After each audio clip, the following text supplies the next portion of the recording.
bertentangan dengan restorasi, saya malah ingin bertanya gitu loh. Kalau saya boleh bertanya kepada Johnny G. Plate, saya akan tanya, Abang Joni, restorasi apa yang dilakukan dengan BTS yang rugi 8,3 triliun itu? Iya. Dan itu pertanyaan yang real yang harus dijawab ya kan? Iya. Di mana restorasinya? Itu destruction, destruksi yang besar.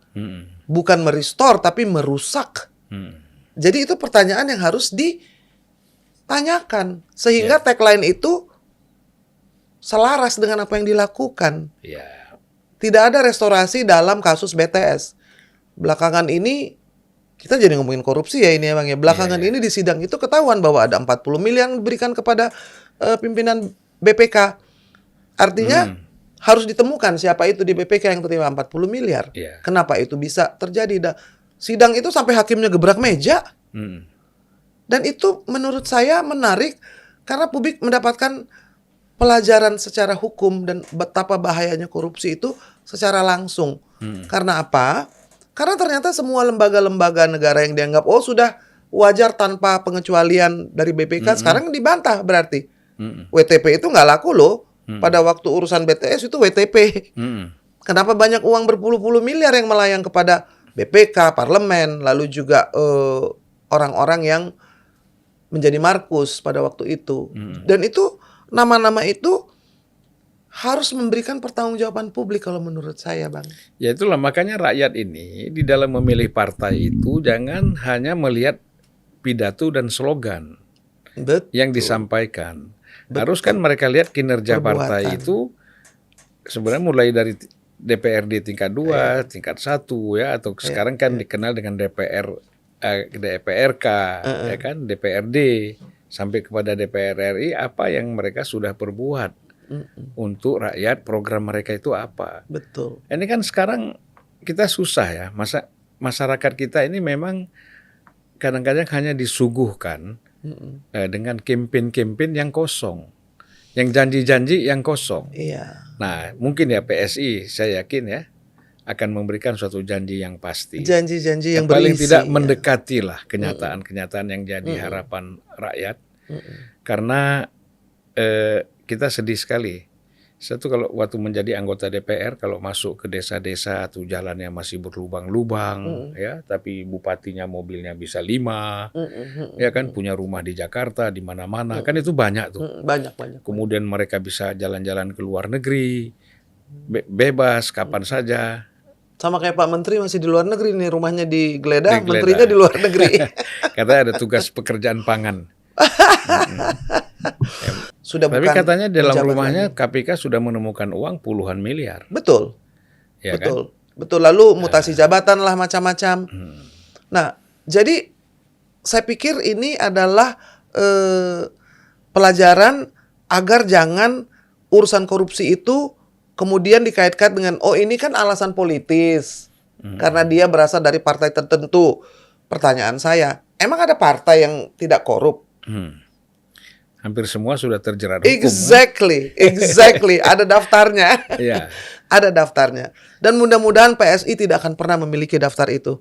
Kalau kami sudah berjanji ada yang korup atau ada yang memungut gratifikasi, suap segala macam yang merugikan, bukan keuangan negara ya, ngambil pungutan dari calon legislatif saja, dipecat langsung.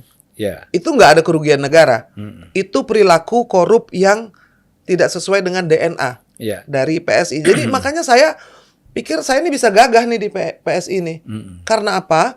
Karena yang diusung itu sesuai dengan hati nurani ya dong. Kita memerangi musuh terbesar di negeri ini, yaitu korupsi. Ya, dan itu sesuatu yang membuat bukan hanya kita semakin terpuruk, tapi haknya orang banyak tuh nggak nyampe, Bang. Harusnya kan sekarang semua orang ini sudah menikmati 4G. Harusnya semua orang di negeri ini sudah menikmati kesehatan yang gratis. Tidak perlu lagi bayar BPJS. Harusnya semua orang bisa memiliki privilege untuk sekolah dengan gratis. Sampai ke universitas. Universitas negeri sudah bisa menggratiskan bayarannya untuk anak-anak yang diterima. Jadi kita naik kelas lah sedikit-sedikit. Gitu. Sekarang belum ada belum ada perkembangan ya. Nah, jadi kan begini Irma ya. Sekarang kalau kita bicara soal partai dan korupsi misalnya ya, persoalan yang paling pokok kan begini, pejabat-pejabat partai, apakah di parlemen ataupun di pemerintahan, misal di eksekutif, itu kan kadang-kadang seperti walaupun tidak ada fakta perjanjian, ya, tetapi kan dikesankan bahwa mereka harus ada setoran kepada partai. Kalau nggak, ngapain kamu di situ kalau nggak bisa nyetor partai, kan gitu. Ya kan? Nah kalau itu yang terjadi, ya pasti orangnya kadernya jadi korupsi dong. Iya, karena jadi karena harus ada setoran ke partai misalnya. Kayak supir angkot dibikin jadi anggota parlemen itu, iya, ada setoran. Kasihan kan? Iya. So kawan-kawan ini tidak ada niat untuk mau korupsi, ya kan? Baik mereka di eksekutif ataupun di legislatif. Tetapi kan kadang-kadang ya, yang terkesan kan, wah ini masa saya mempertahankan jabatan atau posisi ini karena posisi ini kan yang diberikan oleh partai. Oleh karena itu ya saya harus melakukan sesuatu apa untuk partai supaya posisi saya bisa bertahan. Ya kalau enggak saya bisa diganti. Apakah kan? Apakah itu harus selalu uang? Padahal ada gagasan, ada program, ada networking yang bisa membuat partai itu menjadi besar. Tapi kan itu nggak konkret. Konkret itu uang ya. Dianggap ya kan? Networking bisa buat kita memiliki banyak peluang ya kan, yang nanti ujungnya akan menguntungkan partai juga, tapi dengan cara-cara yang terhormat, bukan dengan memeras para anggota partai yang duduk di parlemen untuk nyetor. Itu kalau kita menggunakan akal sehat. Makanya di PSI nggak dipotong gaji parlemen anggota DPR sama sekali, Bang. Ya sebenarnya gaji parlemen itu kecil kan. Iya betul, tunjangan yang gede ya Bang ya. Tunjangannya gede. Jadi kalau kita lihat tunjangan juga nggak besar juga sih. Total kalau kayak saya ya, biasanya dulu buat pulang uang tuh total dengan gaji, tunjangan dan segala macam tuh 64 juta. Dibandingkan dengan gaji seorang direksi BUMN tuh mungkin 10%-nya aja. Betul. Ya? Betul. Gitu. Betul. Nah, kalau dulu Pak Taufik Kimas itu pernah bilang, ini kita mesti lipat gandakan ini. Saya ingat. Gaji DPR ini supaya mereka nggak korupsi lagi. Betul. Gitu kan. Nah, tapi itu nampaknya tidak pernah terpikirkan. Sudah dilipat gandakan sekarang ya kan? Sudah 2 kali ya, dari 30 menjadi 60. Betul. Tapi kan masih terasa kecil juga. Kalau misalnya partai masih minta setoran yang besar. Iya, itu dia. Dan sebetulnya ketika menjadi anggota parlemen itu kan ada kemuliaan, ada mandat yang diberikan ya kan? Iya. Anggota DPR yang mulia. Itu paspornya beda, dapat rumah, dapat fasilitas, dapat keistimewaan lah. Dan itu adalah penghormatan yang diberikan dari Republik ini kepada para anggota parlemen ya kan.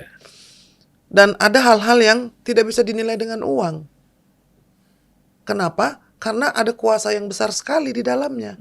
Untuk ada hak budget, ada hak interpelasi, ada hak angket yang tidak dimiliki oleh direktur bank atau seorang konglomerat sekalipun. Jadi menurut saya, kalau kita melihat apa yang diterima, kesejahteraan, kemuliaan, dan uang, ini tiga-tiganya ini tidak sama, tetapi anggota DPR itu mendapatkan lebih tinggi dari seluruh mereka punya profesi yang lain. Otoritas yang sangat besar. Misalnya seperti bisa manggil siapa aja, Bang. Ya, manggil siapa saja, kemudian mereka lakukan fit and proper test. Exactly. Ya, Mahkamah Agung, lembaga yudisial, betul. MK, betul. KPK, Polri. Betul. Ya, betul. Kemudian Panglima TNI macam-macam. Polisi bisa panggil orang, Kapolri bisa dipanggil oleh anggota parlemen. Nah, hal-hal seperti itu kan adalah hal yang membuat bagaimana setiap anggota DPR ini memaknai kehormatan dan kemuliaan itu. Nah, ini kan belum terlihat. Itu bisa tercapai ketika tidak ada transaksi di situ. Transaksional akhirnya itu yang bahaya. Benar-benar. Selama ada transaksi kan susah. Ya susah Bang, orang ngurus 3.000 triliun. Makanya kan pertanyaannya di DPRD DKI saja yang cuma 90 triliun. Itu PSI cuma punya wakil 1. Dan itu banyak sekali yang dikritisi. DPRD 90 triliun. Ini yang ribuan triliun ini nggak pernah ada masalah, kan aneh. Kenapa sih kok nggak pernah? Belum ada tuh yang manggil ini di BTS ini dipansuskan urusan pertanian, ini dipansuskan urusan Departemen Keuangan yang harusnya sudah bergerak lebih dari DPRD gitu loh, Bang. Ya makanya kan orang-orang di DPR itu kan begini ya, pengalaman saya lihat teman-teman. Iya, coba Abang cerita, saya yang dengarkan. Kalau orang dipindahkan dari komisi anggaran ke komisi lain misalnya, atau dari komisi tertentu, komisi keuangan ke komisi yang dianggap air mata misalnya. Komisi air mata tuh ada ya? Ya kan? Apa tuh, Bang? Sebenarnya nggak ada. Setelah saya lihat nggak ada tuh komisi air mata, semuanya mata air semua ya. Gitu ya. Tapi kan kadang-kadang orang melihatnya seperti kosong gitu ya. Nah, misalnya kenapa saya tadi di komisi 6 atau di komisi 3 misalnya dipindah menjadi komisi katakanlah komisi 2 ya, atau komisi 1 misalnya. Itu kan dia merasa seperti saya kok dibuang nih. Karena apa? Kalau komisi anggaran, komisi keuangan, ya kan, kemudian komisi 4 misalnya, atau komisi 7 misalnya, ngurusin tambang semua. Nah, itu kan orang merasa punya pride gitu kan, wah komisi 7. Padahal kan sama aja semuanya. Iya, itu saya tuh selama di DPR 2014 sampai 2019, mungkin saya pindah menjadi 6 komisi. 6 komisi ya, Bang ya. Bagaimana rasanya? Ya, saya di komisi 6 misalnya. Komisi 6 kan mengurusi apa itu? BUMN, dagang dengan industri. Oke. Kan? Tiba-tiba saya dibilang coba pindah dulu komisi 4. 6 bulan. Saya komisi 4. Komisi 4 ngurusin pertanian ya. Pertanian. Lalu coba ke komisi 7. Sudah juga saya alamin. Selama 3 bulan, 4 bulan di komisi 7. Abang urus apa di komisi 7 tuh? Ya, enggak. Waktu itu komisi 7, sekarang komisi 7 kan ini kan pertambangan kan. Kadang-kadang kan begini, ada kadang-kadang diganti ya nomornya ya. Diganti. Oke. Pertambangan. Pertambangan. Jadi Abang udah pertanian, udah pertambangan, udah BUMN, perdagangan, BUMN. Dipindah lagi komisi 3. Oke. Karena waktu itu berkaitan dengan fit and proper test KPK. Oke. Itu ya, kepolisian, kan? KPK di situ ya. Tapi saya selesai dengan KPK itu, dibalik lagi komisi 7. Pertambangan lagi? Ya. Sempat juga komisi 1. Karena waktu itu kita itu yang luar fit and negeri. proper test KPI ya. Yes. Oh, itu termasuk penyiaran dan Kominfo ya? Ya. Oke. Berarti Abang udah keliling ya? Udah keliling. Nah, jadi apa? Bahkan pernah juga komisi 2 gitu ya. Jadi saya nikmati aja. Iya. Ya mutar-mutar gitu perlulah kita tahu pengalaman ya gitu. Walaupun pada masa PDIP dulu tahun 1999 sampai 2004 saya tuh 4 tahun di komisi 1. Iya. Ya, jadi waktu itu Panglima TNI-nya mulai Pak Wiranto sampai Pak Indiartono ya. Iya. Sebagai juga kepala staf. Kastaf ya.